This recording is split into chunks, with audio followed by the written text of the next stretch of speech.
Trên đời này có 3 thứ mà mình không bao giờ có: tiền bạc, sự ủng hộ từ gia đình và người yêu. Nhưng bạn biết mình có cái gì không? Một cái máy tính bảng và một bộ não không thể nào khốn nạn hơn.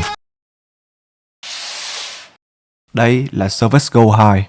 Và nếu bạn tưởng video này sẽ chỉ bạn cách cài Android trên máy tính thì... không. Chào mừng đến với kênh của mình, nơi bạn tận hưởng sự đau khổ của mình khi vòng máy. Không có CD thì sao? Não tôi. Và nó không hiện gì cả. Ôi, ông trời đang thực sự muốn thách thức sự kiên nhẫn của tôi. Đi. Và nó có Google Play này.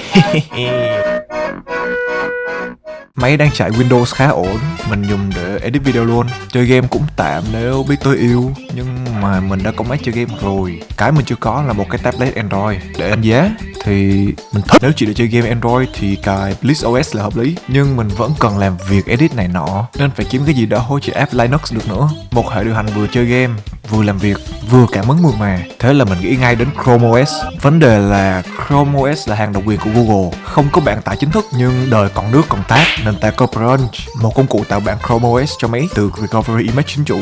Đây là link GitHub nếu bạn cũng muốn thử, mình để dưới mô tả nhé. Đầu tiên kiểm tra xem chip có hỗ trợ bản Chrome OS nào. Ok, cảm ơn Google. Giờ thì tạm bản đó về thôi, mình chọn stable nhé. Cái file tải về là bản khôi phục chứ không phải file cài đặt Chrome OS đâu. Brunch sẽ giúp chúng ta biến file đó thành file cài đặt Chrome OS. Nên giờ ta sẽ tải Brunch, có bản release và bản mới nhất. Mình chọn bản mới nhất vì được khuyến nghị. Giải nén cả hai và thư mục mới, đổi tên file recovery thành Chrome OS.bin. Mình cài Ubuntu qua WSL, mở PowerShell quyền admin, gõ và để nó chạy.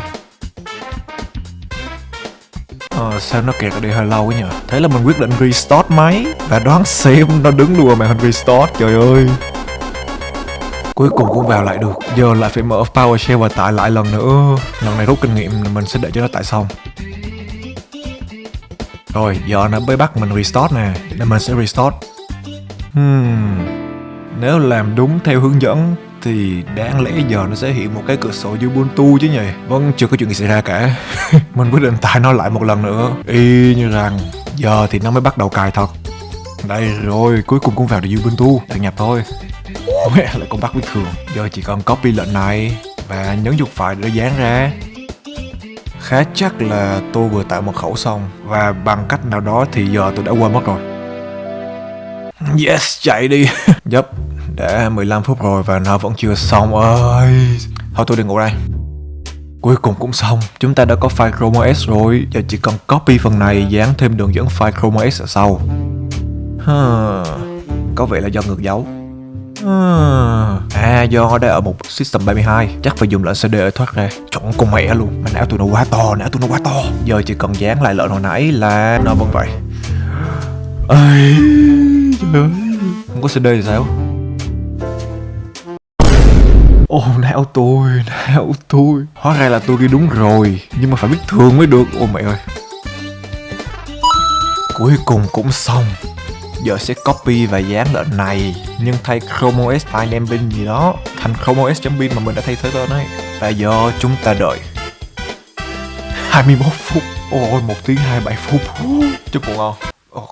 Tôi định ngủ chưa tầm 15-30 phút gì đó thôi. Ai về ngủ bộ phát tới 5 giờ chiều. Xong rồi có thể thoát khỏi cửa sổ vào file Chrome OS để thấy có file ISO của Chrome OS nè. Theo nhà phát triển chúng ta sẽ cần một cái USB 16GB trở lên, và may mắn là tôi không có. Nhưng tôi lại có cái ổ cứng di động chứa game 1TB này. Tạm biệt game, tôi sẽ giúp em. Chúng ta cũng cần thêm phần mềm để tải USB boot. Mình sẽ dùng Rufus. Tại sao nó lại không hiểu ổ cứng nhỉ? Phải chọn cái này. Giờ thì chúng ta tiếp tục chờ. Thôi mình đi ăn cơm đây. Giờ chúng ta sẽ cố gắng boot vào USB thay vì ổ cứng trong máy. Và nó không hiện gì cả. Ôi, sao số tôi nhỏ vậy trời. Vô báo kiểm tra lại nào. Rõ ràng mặc định đã để là USB rồi mà ta. Hay là cái ổ cứng ngoài nó không tính? Yes, nó lên rồi. Theo như bên GitHub, cái này chỉ cần tắt Secure Boot là được. Và hình như hồi nãy có cái gì đó quen. Cuối cùng nó cũng đã lên rồi. Yes. Cuối cùng Chrome OS thân mến ơi. Ông trời đang thực sự muốn thách thức sự kiên nhẫn của tôi. Đi. Ở đây họ kêu là hãy đăng nhập vào, nhưng đây là bản boot từ USB. Nếu giờ mình đăng nhập thì tí rút USB là mất hết, nên vô chế độ khách nha. Tôi ghét làm video vãi nồi, nó load lâu vãi. Giờ chỉ cần một bước thôi. Và nó không nhận. Ok được rồi, nếu mày muốn tao đăng nhập đến vậy thì qua đăng nhập. Bố mày lại quên mật khẩu. Lại lỗi, trời ơi.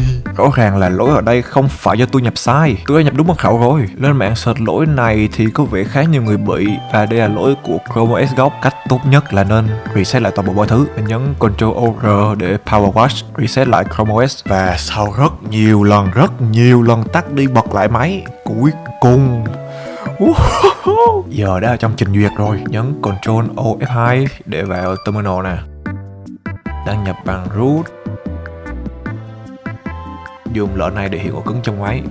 Khi đã hiện ổ cứng thì hãy dùng lệnh này và thay tên ổ cứng của máy vào để cài Chrome OS vào máy tính. Thế là đủ với cái 30 phút sau gì được rồi, chắc chắn đây là lần cuối rồi, nó xàm quá rồi. Tải xong thì nhấn Ctrl On F1 để thoát ra và shutdown. Rút cái USB ra và bật lại máy. Nó đi rồi, Chrome OS. Giờ thì mình sẽ đăng nhập, thiết lập một số thứ.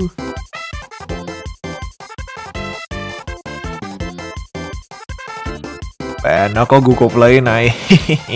Sao vừa vào TikTok toàn gái á. Ước gì mình cũng là con gái, xinh dễ viral hơn. Thật ra mình tự nhận bản thân là con gái, bản chất vẫn là con trai. Mình còn bị gay nữa, thế hóa ra mình thắng. Cuối cùng mình vẫn chỉ là con ngựa. Giờ thì chúng ta cùng trải nghiệm thôi. Đến lúc game mình rồi. Mà cảm ơn quá mượt luôn, phê. Giờ thử một số game điện thoại nào. Cảnh báo, tiếp tới tôi sẽ tải một số game không thể nào chĩa trâu hơn. Lý do đơn giản là tôi không hay chơi game mobile nên không biết game gì để chơi cả. Ui, có chơi được Liên Quân không? lần này chắc chắn. Ôi không, trung bình iPad của mấy đứa trẻ. Bố mày 2K15. Tôi cũng không biết nói gì về game này hơn. Hỗ trợ mic thì cũng ok, chơi cũng mượt. Thử vào làm tí game đá bóng.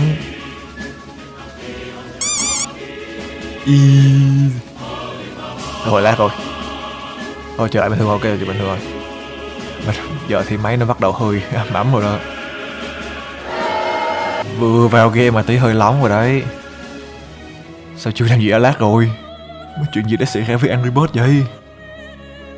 Cầm chơi trên tay cũng không quá thoải mái đâu vì nó nóng tay. Bố mày chịu. Đây có lẽ là game duy nhất chơi ổn định, không lag hay gì hết. Phải nói là siêu mượt.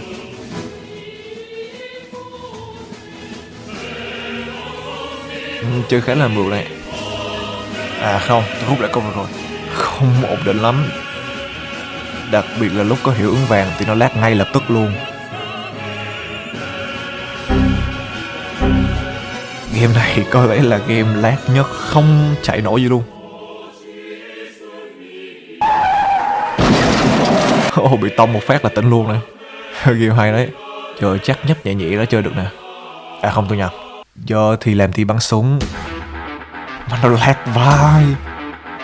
Có vẻ game có chức năng tự bắn để ngắm trúng địch. Tôi cũng ăn được 6 mạng. Cái kỹ năng tiên tri gì đây?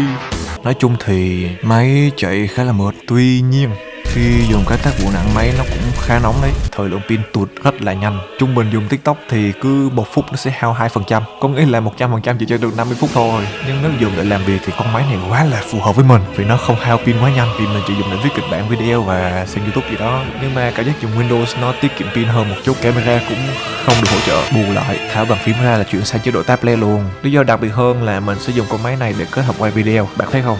Dùng điện thoại mở hướng dẫn đọc nó khó chịu lắm. Máy này nó có cảm ứng bàn phím đầy đủ nè, còn dựng lên được nữa, xài tiện hơn hẳn luôn. Giao diện cảm ứng nó cũng thân thiện hơn nữa. Hy vọng bạn đã có khoảng thời gian thú vị khi xem video. Đừng quên like để ủng hộ và subscribe nếu bạn muốn xem thêm những video siêu cấp khốn nạn tiếp theo.